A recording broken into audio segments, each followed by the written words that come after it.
Aujourd'hui, Goodbarber, c'est plus de 30 000 applications qui sont disponibles sur plusieurs canaux de distribution, iOS, l'App Store, pardon, le Play Store et aussi le web grâce au Progressive Web App. Et ça représente un peu plus de 30 millions de téléchargements par an.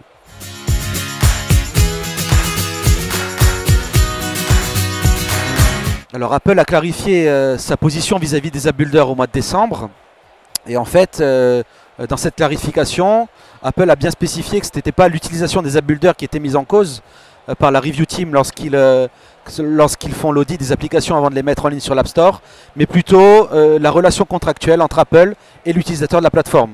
Si bien qu'aujourd'hui, si vous utilisez un app builder, il faut veiller à avoir une licence développeur Apple pour être en mesure de publier dans l'App Store.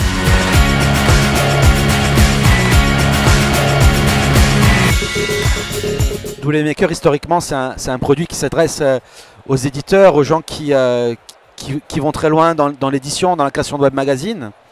Ensuite, avec Goodbarber, on est sur une techno qui est de dernière génération, notamment vis-à-vis des Progressive Web App. Donc le conseil que je donnerais, c'est que si vous partez from scratch aujourd'hui et que vous souhaitez proposer votre contenu sur plusieurs canaux de distribution, soit le web ou les stores en version native, sur iOS, sur Android, je conseillerais de démarrer sur Goodbarber avec une Progressive Web App, une version iOS et une version Android.